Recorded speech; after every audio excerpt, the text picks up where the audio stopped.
Hello student, welcome back to my YouTube channel Student Study Point, and I hope that you all are fine. So let's move on to a new topic which is to be just discussed today. So let's start. Hello student, 11th class से बात कर रहे थे 10th chapter की, और यहाँ हमने कल बात की थी दावा दीजिए। ठीक, तो देखिए आज बात करने वाले हैं नेक्स्ट टॉपिक स्पर्श कोण, एंगल ऑफ कांटेक्ट की। तो देखिए इससे पहले कुछ और भी चीज़ें जाननी जरूरी हैं, तो उनके बारे में बात कर लेते हैं थोड़ा। एक होता है ससंजक बल और एक होता है असंजक बल। असंजक, ठीक है, कोहेसिव और एडहेसिव फोर्स। ठीक है, कोहेसिव और एडहेसिव फोर्स दो होते हैं, ससंजक बल और असंजक बल। होते क्या है, देखिए ससंजक बल क्या करता है, एक जैसे जो पदार्थ एक ही पदार्थ के मध्य, जैसे एक ही तरह के जो पदार्थ होते हैं, ठीक है, जैसे मान लिया जल हुआ, ठीक है, कांच हो, तो एक ही तरह के जो पदार्थ होते हैं इनके अणुओं के मध्य जो बल लगता है वो कहलाता है ससंजक बल। यानी एक ही पदार्थ के अणुओं के मध्य लगने वाला बल क्या होता है, ससंजक बल। जबकि असंजक बल क्या होता है, अलग अलग तरह के पदार्थ, जैसे कि जल है, दूसरा कांच हो जाए, ठीक है, कांच के साथ पारा भी हो सकता है, अदर भी चीज हो सकती है। तो जब दोनों चीजें अलग अलग हैं तो असंजक बल लगता है। और जैसे अब ये है कांच और पारा है, ठीक है, तो ये क्या होता है, दोनों अलग अलग है। तो देखिए ये क्या होता है, ससंजक बल होता है। क्या होता है, ऐसा ससंजक बल। तो इसका क्या रीजन होता है कि ये क्या करता है, अपने में सिकोड़ कर रखना चाहता है, अपने में ही सिकोड़ कर रखना चाहता है। यानी किसी भी आकृति को बांधे रखना अपने अंदर, किसी चीज को बांधे रखना अपने अंदर, वो किसका काम होता है, ससंजक बल का। यानी अपने में ही रहना, अपने में ही, ठीक। ये होता है सबको साथ लेके चलना, सबको साथ लेकर चलने में इसका सामंजस्य होता है, ठीक है। यानी एक दूसरे के साथ कॉम्बिनेशन बना के रखना। तो अब जैसे आप इस चीज को ऐसा देख सकते हैं, जैसे अब इस टाइम में बोर्ड पे लिख रहा हूं, तो बोर्ड क्या होता है, बोर्ड में खुद में अपने में क्या, इसके अणुओं के मध्य ससंजक बल होगा। अब इसमें क्या होगा, जो लिक्विड है तो लिक्विड के अंदर जो मार्कर की इंक आती है उसमें भी ससंजक बल होगा इंक में।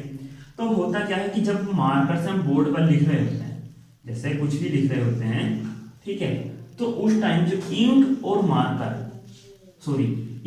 और बोर्ड के मध्य जो बल लगा वो कौन सा लगा, असंजक बल लगा, ठीक।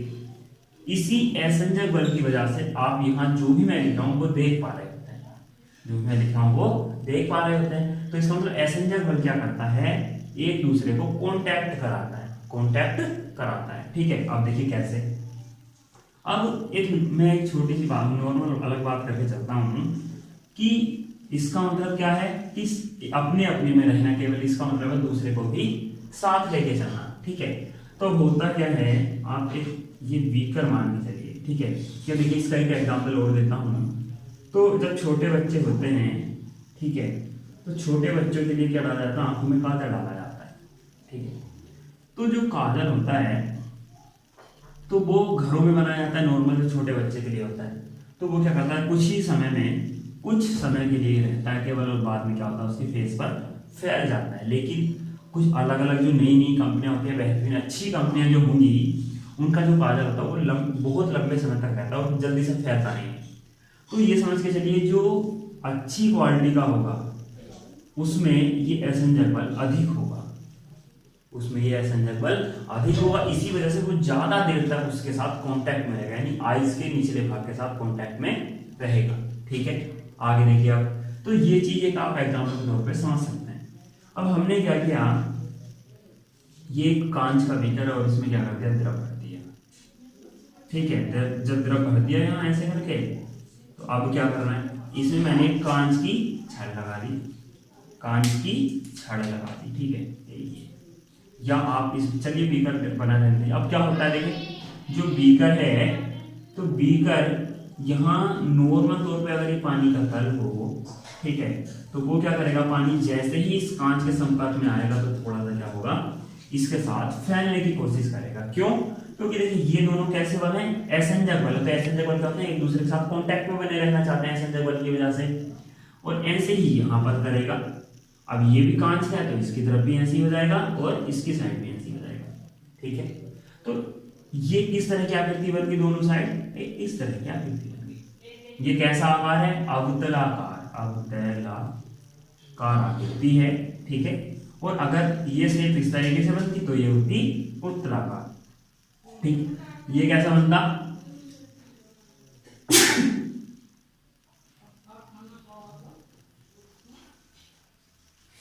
तो देखिए ये वाली आकृति कैसे बनती, इसको देख लेते हैं।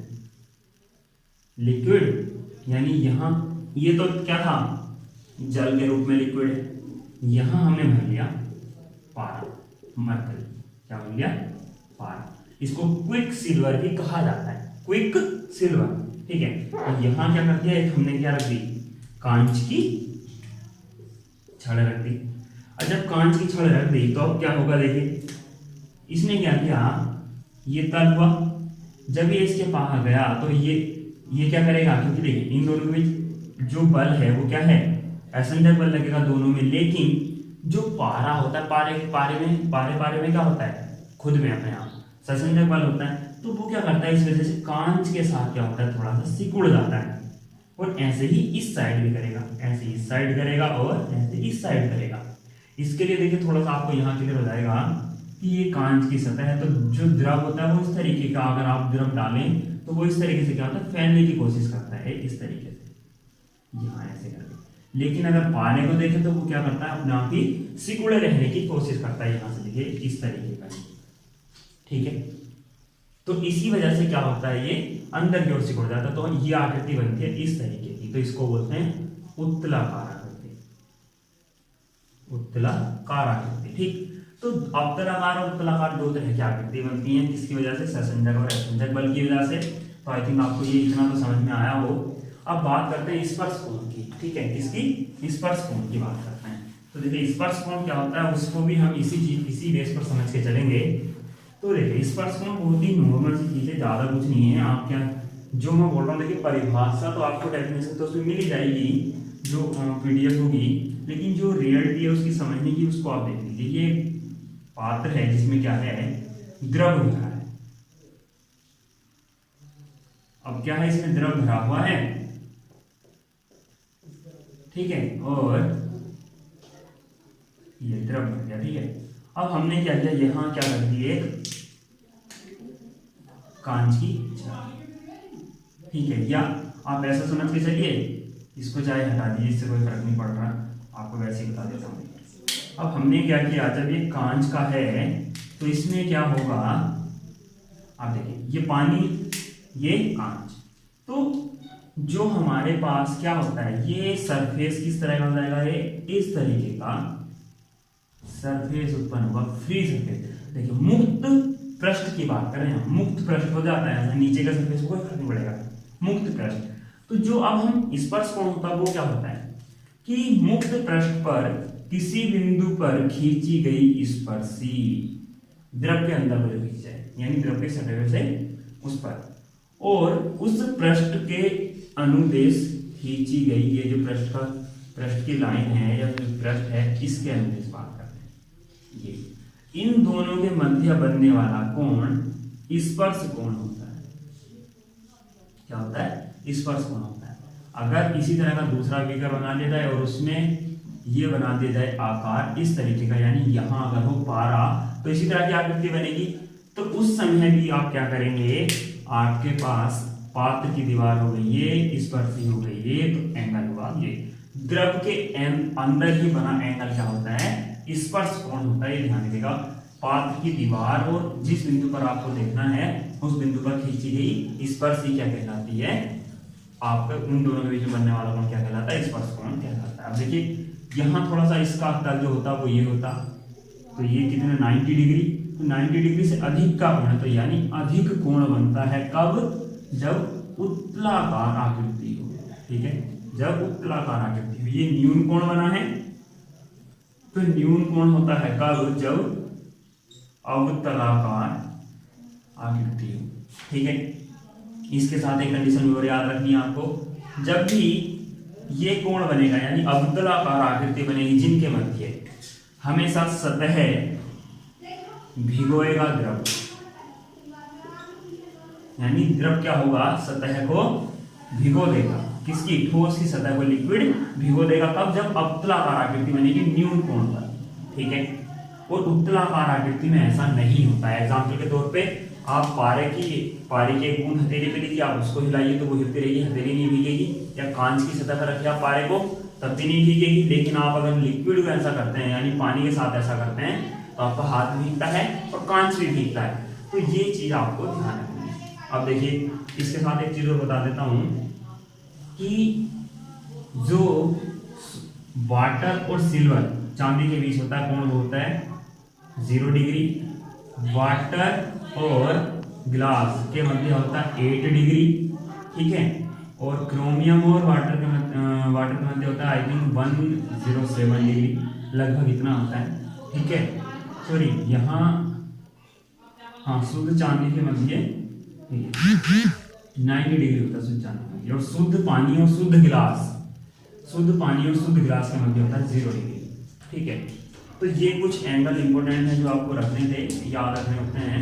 बाकी इनके अकॉर्डिंग आप सेशनजक और एसेंजक बल के ऊपर हम जो रीजनेबल क्वेश्चन होते हैं उनको डिफाइन करते हैं। जैसे कि कांच, आप बताइए कि जो जल होता है वो कांच को भिगो देता है, पारा नहीं, तो उसका रीजन भी इसी के बेस पर हम देते हैं कि जो देखिए अब पारा, एक तो हुआ पारा और कांच हुआ, ठीक है, और एक हुआ पारा और कांच और जल। तो देखिए दो तरह की चीजें हो गई, कांच का पारे के साथ भी और कांच का जल के साथ भी। तो देखिए जो पारा है इसमें जो सेशनजक बल होता है, ठीक है, खाली पारे में क्या लगेगा, सेशनजक बल, और इन दोनों के मध्य क्या लगेगा, एसेंजक बल। तो भीगने के लिए, एक साथ जुड़ने के लिए क्या चीज ज्यादा चाहिए होती है, एसेंजक बल ज्यादा चाहिए होता है। तो इसका मतलब क्या है कि क्वेश्चन में इसने बोला था कि पारा नहीं भिगोता, तो इसका मतलब सेशनजक बल ज्यादा होगा किसकी अपेक्षा, असंजक बल की अपेक्षा। दूसरा, जो इसमें क्या उसने बोला, जल भिगो देता है कांच को, तो इसका मतलब क्या हुआ, जल के मध्य क्या होता है, सेशनजक बल होगा जल के अणुओं में, और दोनों के मध्य क्या होगा, एसेंजक बल होगा। तो जल और कांच के बीच जो एसेंजक बल है वो क्या होगा, अधिक होगा, किसकी अपेक्षा, इसकी अपेक्षा। ये क्या होगा, यहाँ अधिक होगा, इसी की वजह से क्या करेगा, ये इसको भिगोएगा भी। अगर ऐसा नहीं होगा तो ये इसको भिगोएगा भी, ठीक है।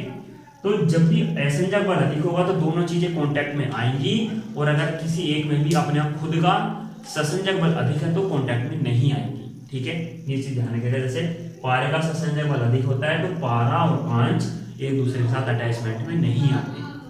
कांच और जल, इनके बीच का जो एसेंजक बल है वो जल के सेशनजक बल से अधिक होता है, इसलिए दोनों के दोनों कांटेक्ट में आ जाते हैं, ठीक है। क्लियर, आई थिंक आपको समझ में आया हो। थैंक यू फॉर वॉचिंग, और लाइक और सब्सक्राइब शेयर करना ना भूलें।